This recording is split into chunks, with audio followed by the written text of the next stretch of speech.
பாரிஸில் நடைபெற்று வரக்கூடிய ஒலிம்பிக் போட்டியில் மல்யுத்தத்தில் அரையிறுதிக்கு முன்னேறியிருக்கிறார் இந்தியாவின் அமன்.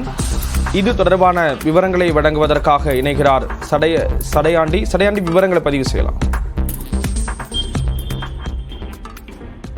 ஸ்ரீராம், முல்லை முள்ளால் எடுப்பது போல் மல்யுத்த போட்டியில் நாம் 100 கிராம் எடை பிரிவில் வந்து நம்ம இறுதிப் போட்டி வாய்ப்பை இழந்தோம். அந்த வகையில் தற்பொழுது ஆடவர் பிரிவின் 57 கிலோ எடை ஃப்ரீ ஸ்டைல் பிரிவில் இந்திய வீரர் அமன் ஒரு அபாரமான ஆட்டத்தை இன்று வெளிப்படுத்தி இருக்கிறார். 12-0 என்ற புள்ளிகள் கணக்கில் ஒரு அசத்தலான வெற்றியை காலிறுதியில் பதிவு செய்து அரையிறுதி சுற்றுக்கு முன்னேறி இருக்கிறார். இன்னும் பதக்கத்திற்கு ஒரே ஒரு போட்டியில் மட்டும் வென்றாலே போதும் இந்திய வீரர் பதக்கத்தை உறுதி செய்வார். மல்யுத்தத்தில் இதுவரை பாரிஸ் ஒலிம்பிக் தொடரில் இந்தியாவிற்கு ஒரு பதக்கம் கூட கிடைக்கவில்லை.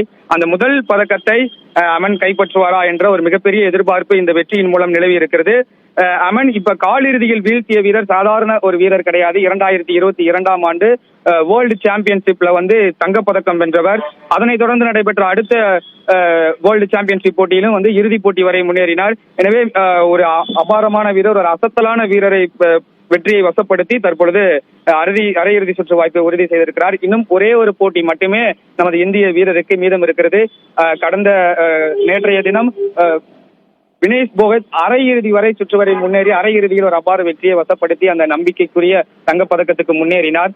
நூலிலையில் அந்த 100 கிராம் எடை பிரிவில் வந்து நம்மளுடைய பதக்கமானது பறிபோனது. அந்த பதக்கத்தை வென்றெடுத்து ஒட்டுமொத்த இந்தியாவையும் பெருமைப்பட காத்திருக்கிறார் அமன். ஸ்ரீராம், விவரங்களை வழங்கியதற்கு நன்றி சடையாண்டி.